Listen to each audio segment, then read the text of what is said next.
स्वागत है आप सभी का हिंदी ज्ञान सागर द्वारा प्रस्तुत इस प्रश्न श्रृंखला में। बात करेंगे कुछ महत्वपूर्ण प्रश्नों की जो कि यूजीसी नेट जेआरएफ अभ्यर्थियों के लिए बहुत ही महत्वपूर्ण होंगे और साथ ही साथ हर एक प्रश्न का हम व्याख्यात्मक हल भी आपको देने की कोशिश करेंगे। जितनी अधिक जानकारी हो सकती है अपनी देने की कोशिश करेंगे, वीडियो में बने रहिएगा। ज़्यादा समय व्यर्थ नहीं करते हैं भूमिका में, पहला प्रश्न सीधा शुरू करते हैं। पहला प्रश्न है, जिस तरह हम बोलते हैं उस तरह तो लिख और उसके बाद भी हमसे बड़ा तो दिख। उपयुक्त पंक्तियों के रचनाकार हैं। तो 4 ऑप्शन है आपके सामने, 4 विकल्प। तो इनमें जो सही उत्तर है, इस पंक्ति के जो रचनाकार हैं वह है भवानी प्रसाद मिश्र जी। अब भवानी प्रसाद मिश्र जी के संबंध में क्या क्या जानकारी हमको मिल सकती है, आइए देखते हैं। भवानी प्रसाद मिश्र, इन्हें कविता का गांधी भी कहा जाता है। एक और बात आपको ध्यान रखनी है कि बुनी हुई रस्सी रचना के लिए इनको साहित्य अकादमी पुरस्कार प्राप्त हुआ था। कब? 1972 में। ठीक है, तो कविता का गांधी ने कहा जाता है और बुनी हुई रस्सी रचना के लिए इनको साहित्य अकादमी पुरस्कार प्राप्त हुआ था 1972 ईस्वी में। ठीक है, इसके अलावा कल्पना गांधी वाङ्मय नामक पत्रिकाओं का भी इन्होंने संपादन किया था। तो ये 3 पॉइंट हैं जो आपको ध्यान में रखने हैं और इनकी महत्वपूर्ण जो रचनाएं हैं वो आपको ध्यान में रखनी है क्योंकि बहुत ही महत्वपूर्ण कवि हैं और अक्सर परीक्षाओं में इनकी रचनाएं पूछ ली जाती हैं। तो गीत फरोश, सतपुड़ा के जंगल, चकित है दुख, टूटने का सुख, अंधेरी कविताएं, बुनी हुई रस्सी, त्रिकाल संध्या, परिवर्तन जिए, अनाम तुम आते हो, कालजयी, फसलें और फूल, संप्रति, वाणी की दीनता, कमल के फूल, इदम न मम, सन्नाटा, असाधारण, स्नेहपत, मान सरोवर, दिन नीली रेखा तक तूस किया, ये मेरे कोहरे हैं। ये इनकी प्रमुख रचनाएं हैं। ध्यान में रखिएगा साथियों, एक कमल के फूल जो रचना है ये भवानी प्रसाद मिश्र जी की है। मैं क्यों इस पे ज्यादा जोर दे रहा हूँ, क्योंकि ये फूल नाम से संबंधित बहुत सारी हिंदी साहित्य में रचनाएं हैं, जैसे कि कागज के फूल भारत भूषण अग्रवाल जी की, ठीक है, रेती के फूल रामधारी सिंह दिनकर जी की। तो इनमें अक्सर कंफ्यूजन हो जाती है, खासकर कमल के फूल और कागज के फूल में आपको कंफ्यूजन हो सकती है। तो ध्यान में रखिएगा कि कागज के फूल है भारत भूषण अग्रवाल जी की और कमल के फूल है भवानी प्रसाद मिश्र जी की। जिनमें ज्यादा संशय होता है ऐसे प्रश्न परीक्षाओं में ज्यादा पूछे जाते हैं, तो विशेष ध्यान रखिएगा। तो इतनी जानकारी हमको इस प्रश्न से मिल जाती है। अगला प्रश्न है, निम्नलिखित में से किस कवि को मार्क्सवादी चेतना का कवि माना जाता है? तो मार्क्सवादी चेतना का कवि, जरूर ये प्रगतिवाद से संबंधित कवि होंगे। तो मार्क्सवादी चेतना का कवि माना जाता है इनमें से केदारनाथ सिंह जी को। केदारनाथ सिंह जी को मार्क्सवादी चेतना का कवि माना जाता है। अब इनसे संबंधित क्या क्या जानकारी हमको मिल सकती है? केदारनाथ सिंह जी, इनको अकाल में सारस रचना के लिए 1989 या 89 भी आप कह सकते हैं, इस ईस्वी में साहित्य अकादमी पुरस्कार प्राप्त हुआ था। साथियों, आपको बता दूं कि साहित्य अकादमी पुरस्कार से संबंधित जितनी भी रचनाएं हैं या जिनको साहित्य अकादमी पुरस्कार प्राप्त हुआ है, इनसे संबंधित प्रश्न परीक्षाओं में अक्सर पूछे जाते हैं। तो इसके लिए मैंने एक विशेष पीडीएफ बहुत अच्छी तरह से व्यवस्थित रूप से तैयार की है। तो यदि आप उसको देखना चाहें तो आप डिस्क्रिप्शन में देख सकते हैं, वहां पर आपको पीडीएफ का लिंक मिल जाएगा, आप वहां पर जाकर के चेकआउट कर सकते हैं। तो जरूर देखिएगा, बहुत ही अच्छी पीडीएफ है, साहित्य अकादमी पुरस्कार से संबंधित सारी जानकारी वहां पर दी गई है। ठीक है, चलिए दूसरा पॉइंट है इनकी प्रमुख रचनाएं। केदारनाथ सिंह जी की प्रमुख रचनाएं हैं, अभी बिल्कुल अभी, जमीन पक रही है, यहाँ से देखो, बाघ, अकाल में सारस, उत्तर कबीर और अन्य कविताएं, टॉलस्टॉय और साइकिल, ये इनकी महत्वपूर्ण रचनाएं हैं। ये ध्यान रखिएगा विशेष कि बाघ जो इनकी कविता है एक लंबी कविता है। हिंदी साहित्य में कुछ रचनाएं ऐसी हैं जो लंबी कविताओं के नाम से प्रसिद्ध हैं, उनमें बहुत सारी कविताएं हैं, उस पर भी फिर कभी बात करूंगा। हो सके तो आपके विशेष अनुरोध पर मैं वीडियो भी बनाऊंगा। फिलहाल बाघ जो इनकी रचना है, ये कविता है, ये एक लंबी कविता है, परीक्षा में पूछी जा सकती है। तो इतनी जानकारी हमको इस प्रश्न से मिल गई। अगले प्रश्न की तरफ हम बढ़ेंगे, लेकिन उससे पहले विकल्प में एक और कवि थे धर्मवीर भारती, इनके बारे में भी कुछ महत्वपूर्ण बातें जान लेते हैं। 1972 में इनको पद्मश्री से सम्मानित किया गया था। हालांकि परीक्षा की दृष्टि से ये बहुत महत्वपूर्ण नहीं है, लेकिन फिर भी जानकारी के लिए बता दी। इसके अलावा अगला पॉइंट है कनुप्रिया, ठंडा लोहा, 7 गीतवर्ष, यह इनकी प्रमुख रचना है। गुनाहों का देवता, ये जो उपन्यास है बहुत ही चर्चित और बहुत प्रसिद्ध उपन्यास है गुनाहों का देवता, चंद्रसुधा की इसमें प्रेम कहानी है। और सूरज का सातवां घोड़ा, यह भी इनका उपन्यास है 1952 में जो प्रकाशित हुआ था। इसमें मध्यम वर्गीय की जो समस्याएं हैं उसको इसमें उल्लेखित किया गया है। और अगला पॉइंट है अंधा युग, जो इनका नाटक है नदी पैसी थी, ये भी इनका नाटक है, ध्यान में रखिएगा। इसके अलावा कुछ निबंध संग्रह हैं, कहानी, कहनी अनकहनी, ठेले पर हिमालय, पश्यंती, ये इनके कुछ प्रमुख निबंध संग्रह हैं। और कुछ महत्वपूर्ण कहानी संग्रह हैं, चांद और टूटे हुए लोग। तो धर्मवीर भारती जी के बारे में ये जानकारी आपको ध्यान में रखनी है। अगला प्रश्न है, निम्नलिखित में से कौन सी विशेषता नई कविता की नहीं है? ठीक है, तो जो नई कविता है प्रयोगवाद के बाद जो आरंभ हुआ, या ये कह सकते हैं कि प्रयोगवाद का ही यह हिस्सा है। बाद में इसको नई कविता नाम दे दिया गया क्योंकि उसमें नए नए प्रयोग किए गए नई कविताओं में, तो उनकी कुछ खास विशेषताएं थी। नई कविता जो एक तरह से हम कह सकते हैं कि पत्रिका का जो प्रारंभ हुआ था, या नई कविता ने जो आंदोलन का रूप ले लिया था, तो उसकी क्या क्या खास विशेषता थी, ये परीक्षाओं में अक्सर पूछी जाती है। तो इसमें कौन सा विकल्प ऐसा है जो नई कविता की विशेषता नहीं है? तो वह है छंदों का बंधन। हाँ जी, नई कविता में छंदों का बंधन ये इसकी विशेषता नहीं थी, बल्कि अनुभूति की प्रामाणिकता, नया भावबोध और नया शिल्प विधान कह सकते हैं आप, और क्षणवाद में विश्वास, ये नई कविता की विशेषता है। तो नई कविता की कुछ विशेषताएं हैं, कुछ प्रवृत्तियां हैं जो आपको ध्यान में रखनी है।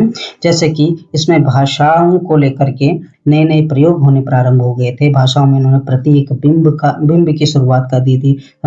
शमशेर बहादुर सिंह जी ने बिंब का बहुत अच्छा इस्तेमाल अपनी रचनाओं में किया।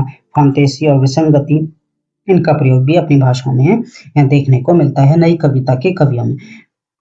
वैयक्तिकता, आत्म केंद्रित और अनुभूति की प्रामाणिकता भी इनकी रचनाओं में देखने को मिलती है। और क्षणवाद में इन नई कविता युग के जो कवि हुए हैं, इनकी गहरी आस्था थी इसमें, और यथार्थवादी नवीन मालवीय मूल्यों को इन्होंने अपनी रचनाओं में स्थापित किया। यह लौकिकता, जिजीविषा और प्रगतिशील जीवन दृष्टि इनकी रचनाओं में हमें देखने को मिलती है। अगले प्रश्न की तरफ बढ़ते हैं। आत्मा का संग्राम आत्मा से और देह का संग्राम देह से जीता जाता है। आत्मा का संग्राम आत्मा से और देह का संग्राम देह से जीता जाता है। यह जो पंक्ति है रामधारी सिंह दिनकर जी की है, और यह किस कृति से संबंधित है, या किस कृति के संदर्भ में यह पंक्ति कही गई है? तो उस कृति का, उस रचना का नाम आपको बताना है। तो वह रचना है कुरुक्षेत्र। कुरुक्षेत्र के संबंध में ही यह उक्ति कही गई है। आइए कुरुक्षेत्र के बारे में कुछ जानकारी प्राप्त कर लेते हैं। देखिए, जो उक्ति है, आत्मा का संग्राम आत्मा से और देह का संग्राम देह से जीता जाता है, यह जो कथन है यह रामधारी सिंह दिनकर जी की जो रचना है कुरुक्षेत्र, जो कि 1946 में प्रकाशित हुई थी, उसमें कहा गया है। कुरुक्षेत्र क्या है? कुरुक्षेत्र एक प्रबंध काव्य है, ध्यान में रखना, महाकाव्य नहीं है, प्रबंध काव्य है। दोनों में विशेष अंतर होता है, जिसमें भीष्म और युधिष्ठिर का आलंबन लेकर मतलब विषय बना करके कवि ने महत्वपूर्ण प्रश्न को इस कृति में उल्लेखित किया है। तो ध्यान में रखिएगा कि कई बार प्रश्न पूछ लिया जाता है कि कुरुक्षेत्र में किसको आलंबन बनाया गया है या किनके बीच संवाद है। तो भीष्म और युधिष्ठिर का संवाद है, या ये कह सकते हैं भीष्म और युधिष्ठिर को आलंबन बना करके या विषय बना करके कवि ने जो युद्ध और शांति के बीच जो एक संवाद स्थापित किया है, या इस महत्वपूर्ण प्रश्न को उजागर किया है कुरुक्षेत्र प्रबंध काव्य में, ये बहुत ही महत्वपूर्ण है। और इसका प्रतिपाद्य विषय क्या है कि जब तक संसार में, रामधारी सिंह दिनकर जी खुद कहते हैं कि जब तक संसार में सद्भावना, शांति, समता और न्याय की प्रतिष्ठा नहीं होती, तो पाप के नाश व शांति प्राप्ति हेतु यदि आवश्यक हो तो युद्ध का भी सहारा लिया जा सकता है, या युद्ध का सहारा लेना चाहिए। कहने का मतलब यही है कि न्याय की प्रतिष्ठा के लिए युद्ध अनिवार्य उन्होंने माना है। इस कुरुक्षेत्र रचना का उद्देश्य यही है, यह प्रतिपाद्य है। अगला प्रश्न, गजानन माधव मुक्तिबोध की जो रचना है चांद का मोटेड़ा है, इस कविता संग्रह में कौन सी निम्नलिखित से जो कविता है वह संकलित नहीं है? गजानन माधव मुक्तिबोध के दो ही कविता संग्रह हैं या काव्य संग्रह हैं, और उनमें से जो सारी कविताएं ये मुक्तिबोध जी की ही हैं, लेकिन एक कविता ऐसी है जो चांद का मोटेड़ा काव्य संग्रह में संकलित नहीं है, तो वह है जन्मदिन की धूप में। यह जो कविता है यह इनके चांद का मुंह टेढ़ा है काव्य संग्रह में संकलित नहीं है, बल्कि एक स्वप्न कथा, भूल गलती, ब्रह्म राक्षस, ये तीनों रचनाएं इस चांद का मुंह टेढ़ा काव्य संग्रह में संकलित हैं। आइए इस प्रश्न के संदर्भ में कितनी जानकारी हमको मिल सकती है देखेंगे। गजानन माधव मुक्तिबोध जी के जो काव्य संग्रह वो दो हैं, चांद का मुंह टेढ़ा है और भूरी भूरी खाक धूल। चांद का मुंह टेढ़ा है 1964 में प्रकाशित हुई और 1980 में भूरी भूरी खाक धूल। ये दो ही काव्य संग्रह हैं, तो इनका प्रकाशन वर्ष याद रखिएगा, आप परीक्षा में पूछा जा सकता है। इनकी जो प्रसिद्ध कविताएं हैं वह ध्यान में रखनी है आपको, क्योंकि ये बहुत ही महत्वपूर्ण कवि हैं। अंधेरे में, ब्रह्म राक्षस, पूंजीवाद समाज के प्रति, भूल गलती, दिमागी गुहांधकार, ये इनकी प्रसिद्ध कविताएं थी। और गद्य रचनाएं जो हैं ये ध्यान में रखनी है। नई कविता का आत्मसंघर्ष तथा अन्य निबंध, ठीक है। एक साहित्यिक की डायरी, ये निबंध संग्रह है इनका। और कहानी संग्रह है काठ का सपना। एक उपन्यास है विपात्र और नए साहित्य का सौंदर्य शास्त्र। सतह से उठता आदमी, यह कहानी संग्रह है।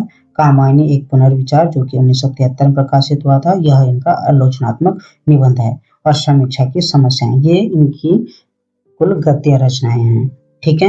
तो इन्हें ध्यान में रखिएगा।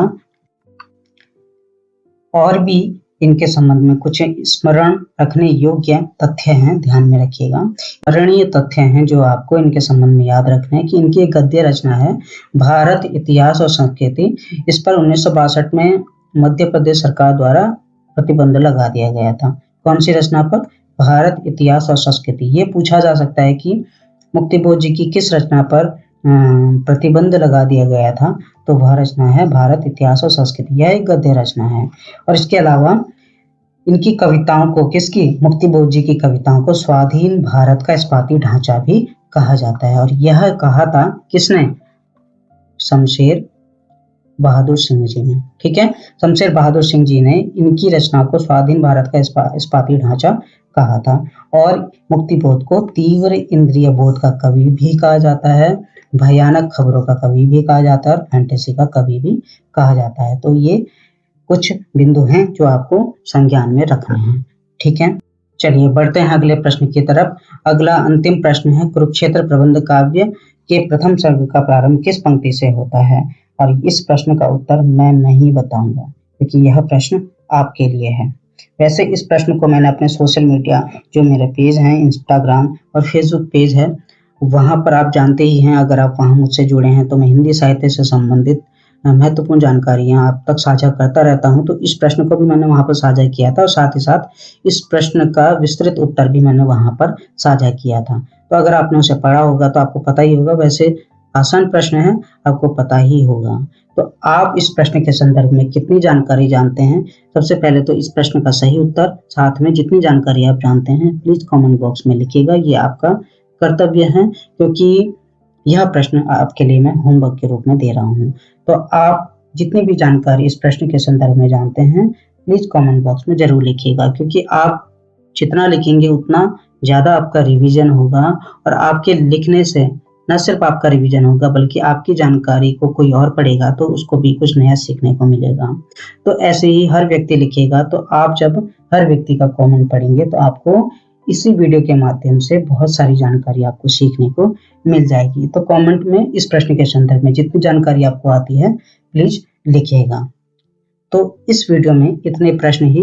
मैं फिर मिलूंगा आपसे किसी नई प्रश्न श्रृंखला के साथ। जैसे ही ज्यादा लोग हम तक जुड़ते जाएंगे, मैं प्रश्नों की संख्या जो है उसको और भी बढ़ाता चला जाऊंगा। इस वीडियो के संदर्भ में अगर आपकी कोई राय है तो आप कमेंट में जरूर लिखिएगा। मैं मिलता हूं आपसे किसी नई वीडियो में जल्दी ही। तब तक के लिए अपना ख्याल रखें। जय हिंद, जय भारत।